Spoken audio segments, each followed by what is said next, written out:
And the hot seat interview. Y ahora con ustedes, Maggy Martinez. Here they are with us today, businessman and community Republican David Hemrick. Welcome, David, to the hot seat. Welcome, Maggie. Thank you. Welcome to all our visitors out there for joining us on the hot seat interview with Maggy Martinez. We also have Daunta A. He's a Georgia state member for the Democratic Party and pastor for seed planters in McDonough, Georgia. Welcome, Daunta. Welcome, Maggie, and thank you for having me on today. I'm very excited about this opportunity to be on the hot seat with you on today. And listen, we're going to be every Wednesday at 8 p.m. on YouTube on demand, but our commitment is for you to go in every Wednesday so that way you remember when the show is going to be on. Our goal for this podcast is to introduce anything that is happening in the present administration with President Donald Trump. And we're going to have the Democratic perspective, and we're going to have the Republican perspective, both represented here by David, the Republican, and Daunta, the Democrat. So please subscribe to the channel, please, and hit that little button for the bell so that way we could get a lot of viewers in, and also you will be informed every time of what's going on in Starbound Studio, the hot seat interview. Also, just so you know, I wrote a book, The Secrets of Campaigning, So You Think You Can Run. Everything is in here. 40 years of experience, how to run a campaign. I'm the author, Maggy Martinez. You can find it on Amazon, don't forget. And certainly what happened, gentlemen, last week is too much. It's too much to bear. What is your take, David, of what happened this last week? A little summary. Well, I think we had a quick showdown. Donald Trump told Mexico and Canada, the gauntlet, here it is. We're going to put tariffs on. The best thing is negotiations happened. So Canada and Mexico both got a quick 30-day reprieve. We have now good cooperation between Canada and Mexico and the United States, which I believe that was the goal to begin with. We got the border reinforced. People, our neighbors are going to help us. We won't impose tariffs on them. They won't impose tariffs on us. Best thing about everything coming out is we're all getting along and we're working together. Do you think what President Trump did, he back off of everything that he said? I think that the president did make those demands, and I think as we all saw, there was initial pushback, but I think we still don't know the total fallout of how many lives have been affected because of these new imposed tariffs. Only time will tell how many lives are affected negatively, how many jobs are lost, how many families are separated, how many people are having their lives destroyed because of these new tariffs that are put in place. Not only that, the deportation of immigrants during Donald Trump's presidency have significant repercussions for both farmers and immigrant community. It's notable the impact of the agriculture industry here in Georgia. And do you think the labor shortage for farmers is a reality, Daunta? Absolutely. Currently in America, there are right over 3.5 million farmers that are responsible for all of the crops that we enjoy as Americans. And when I talk about crops, I'm talking about the food, the vegetables, the fruit, and much more that we produce right here in America. And that all comes from the farmers. I'm not talking about food that is modified or genetically produced. I'm talking about food that comes out of the ground from all regions across America. That comes from the 3.5 million men and women that make that process happen. David, what is the reason that President Trump frees all visas and now he decided that the working visa, which is called the HB1, if not mistaken, the H1B visa, temporary workers, now he's extended that. Do you think all this is a pushback from President Trump? No. What this is President Trump looked at things, and since we are now in a post-COVID economy, what this does is he wants to preserve jobs after the economic downturn of COVID. Now, we do know that this expires December 31st. Also, some of the stuff on the H-1B visas. Remember now, there are exceptions to all these. So if a company, a corporation, say JP Morgan Chase, Fidelity, Goldman Sachs, Citibank, they can bring in these workers under the HB1 visas. However, they do have to pay them from the top salaries of the application pool. Number two, it's also trying to make sure that these visas are being applied fairly to the people that want them. Are we going to do away with this? No. That's not going to happen. That's not an economically sound. We all know it. We're going to be bringing in people from the outside after the American citizens, of course, are given the opportunity. This goes back, and we'll get onto this later on in the show, but let's wait and see. Like I said, this is just temporary. We're trying to slow down the immigration, trying to get a handle on it, and make sure that it is fairly applied to everyone. Daunta, do you think the social and economic impact of mass deportation will affect our nation? And we are already seeing the outcome. Yeah, under no uncertain terms, Maggie, will it have a effect. As I alluded to, we're talking about families being separated. We're talking about children being removed from mothers and fathers.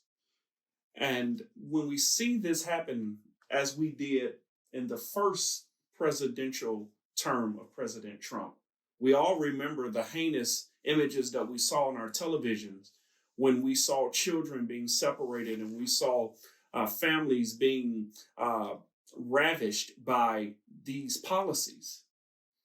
And people, there is no doubt in my mind that we will see this again. We will see the negative impacts of people's lives being not only severely ravished, but some will ultimately have their lives ruined because of the fallback that will happen when you impose policies that will separate families and will separate children from their mothers and their fathers. David, what is your take about the social and economic impact right now? Well, right now we're still looking at that, but as he's talking about, let's go back to what happened. When we look at President Trump in the first term, 1.2 million were deported. 805 were self-deported or turned away at the border. So let us keep going with that. President Obama deported 1.57 million in his first term, 1.49 million in the second term. Joe Biden, 4.7 million he deported. Now, we do not have the numbers of how many of those were recrossers, but 2.7 million were deported under Title 42. So we can see that Biden easily outdid Trump by 3 times the number of deportations. Now, do we have social economics? Of course. The people here that come over illegally, they can get car loans. They can run up consumer debt. They can even get mortgages. If they are deported, what is the odds that these debts will be repaid? That in and of itself is an economic factor which must be considered. Also, social economics. Let's look at the psychology involved in the like Daunta was saying, the impact upon the families. Yes, that can hurt long term. And it's a psychological, we don't know exactly what long-term effects are going to happen from the families divided.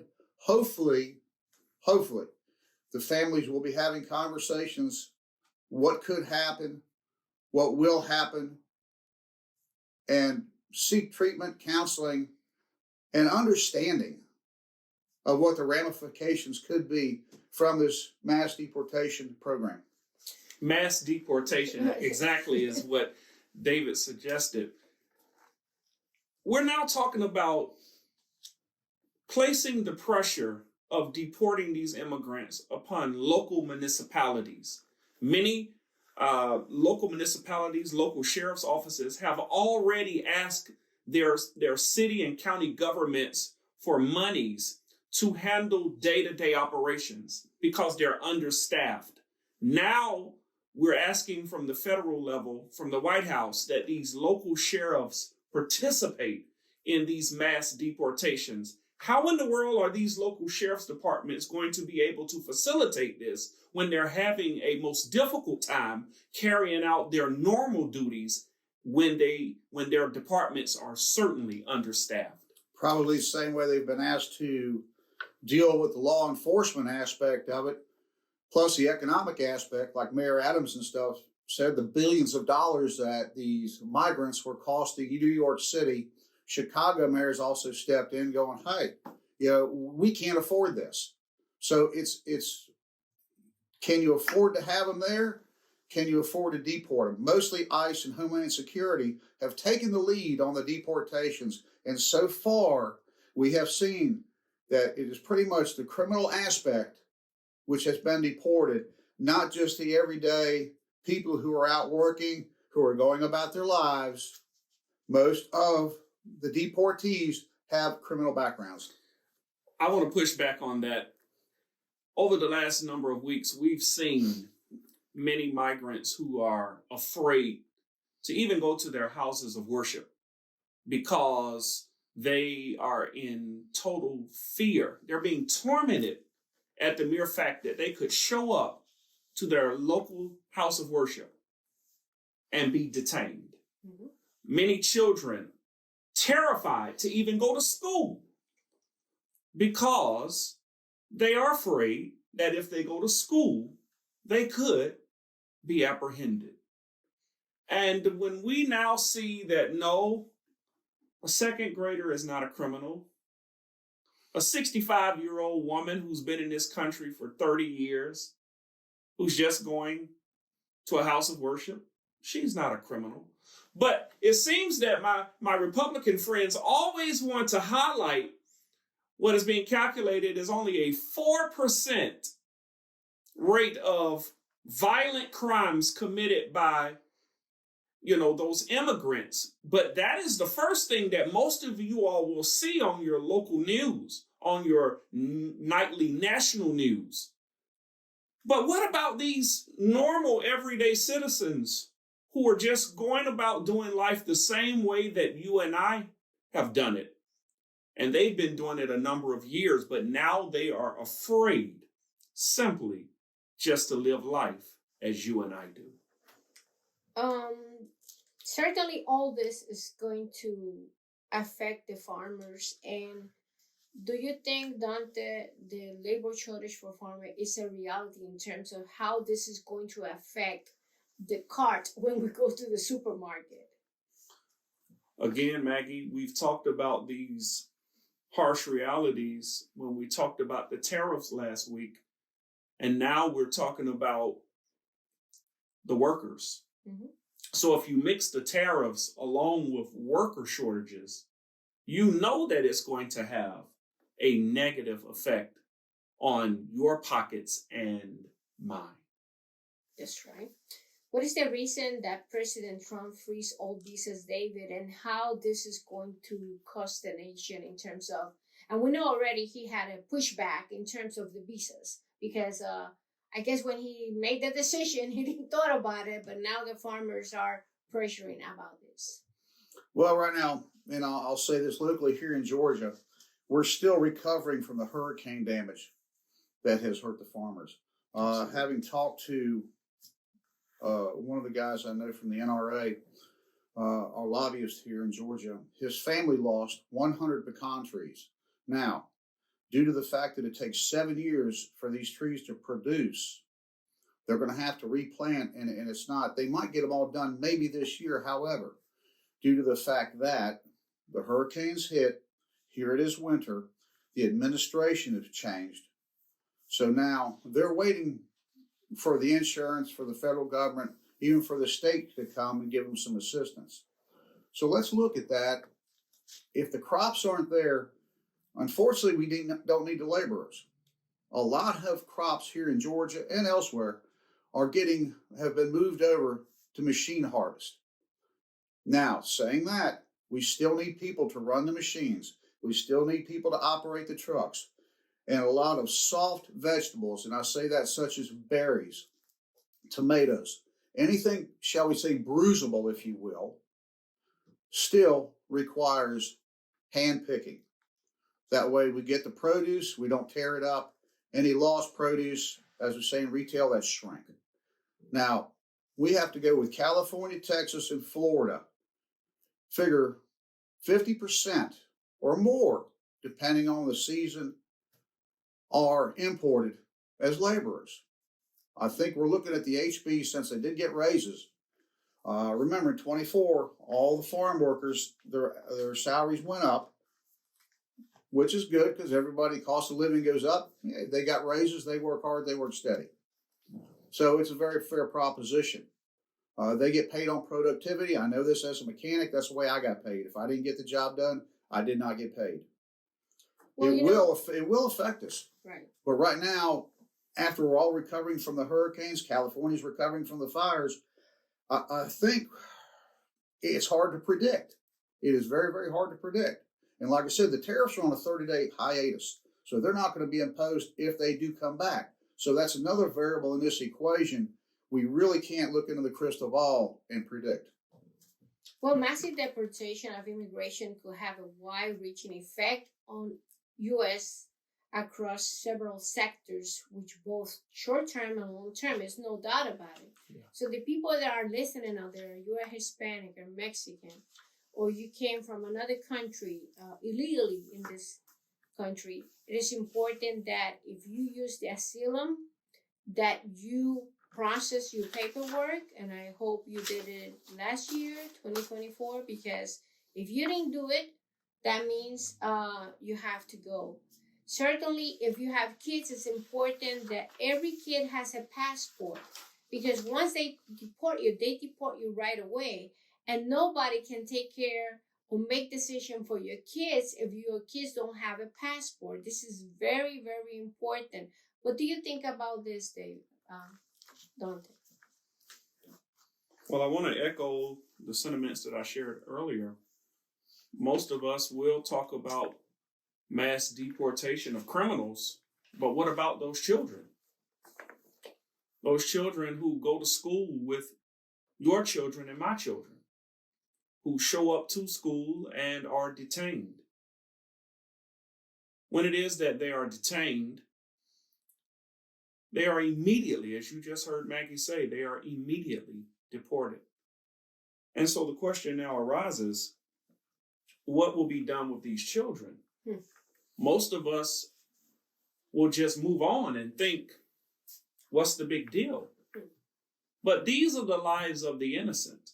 These are the lives of those who are marginalized or disenfranchised, the minority community, which it has the greatest effect on. And today I will say that we must do, as Maggie said, we must put in place the measures where we can at least keep track of our young immigrants.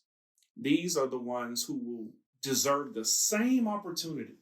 And many will argue with me and say, no, they don't. They need to go back to where they originated from. But I want to simply suggest that if we care about the lives of all, then why don't we put in the protective measures to make sure that all of our kids are safe?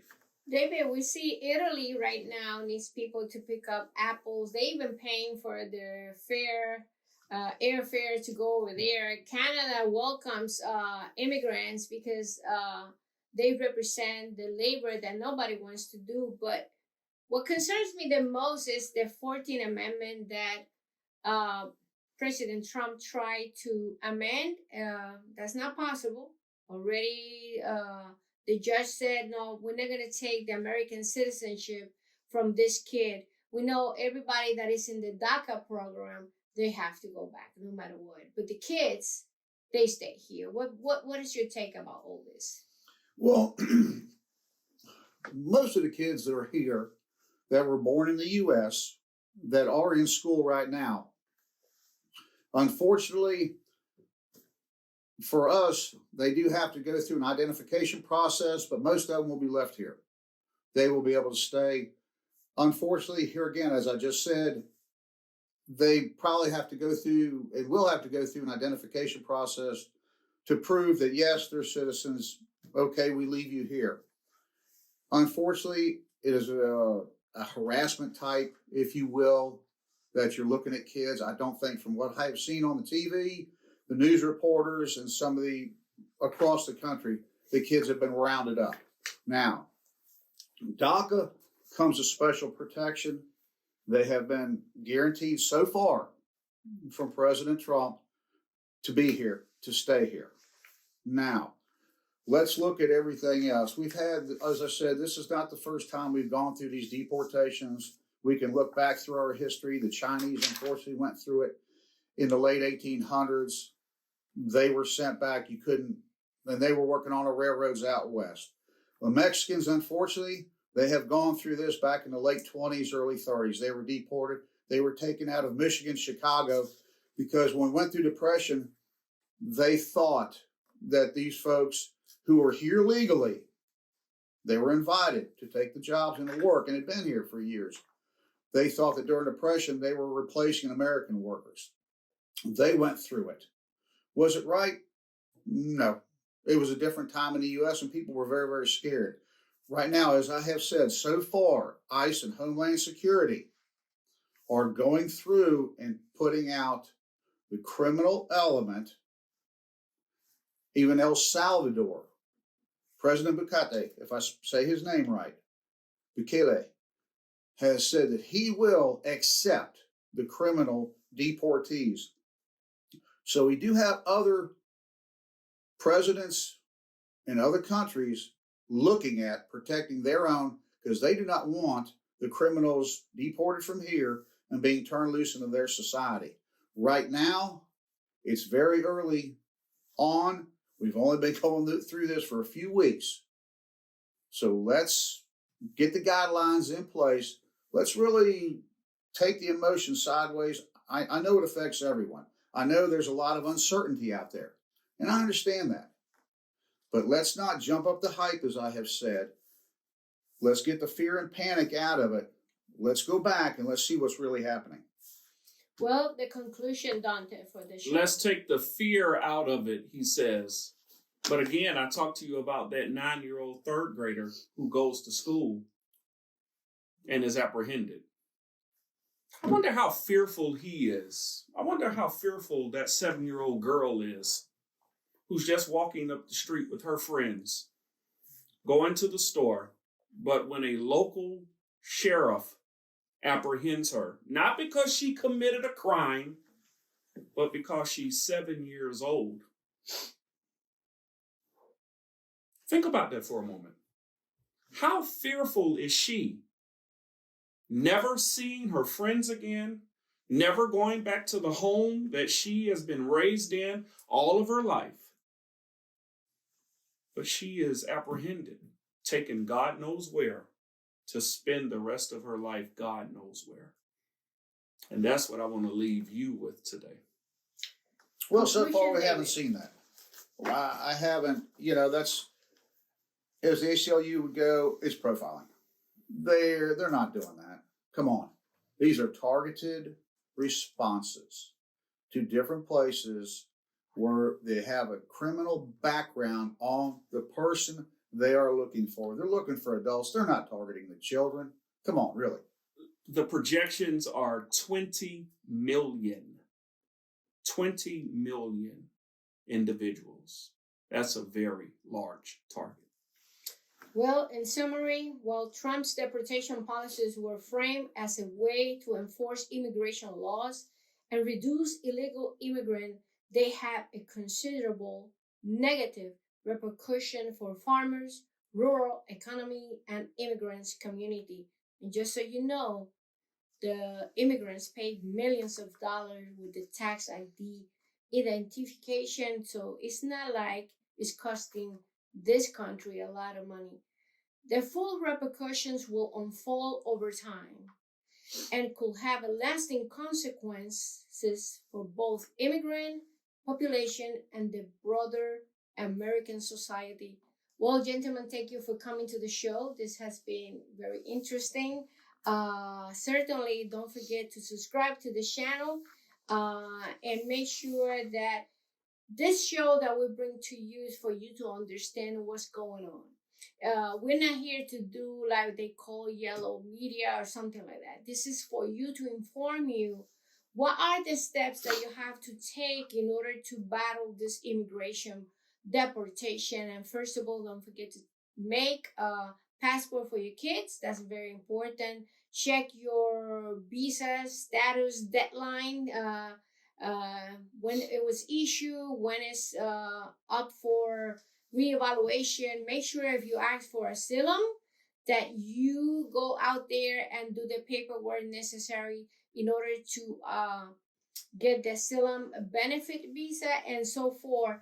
There are many visas that are given in the United States, but make sure you are out with the law and that you make sure that all your paperwork are done. Well, this is Maggy Martinez, the Hot Seat Interview. Until next time.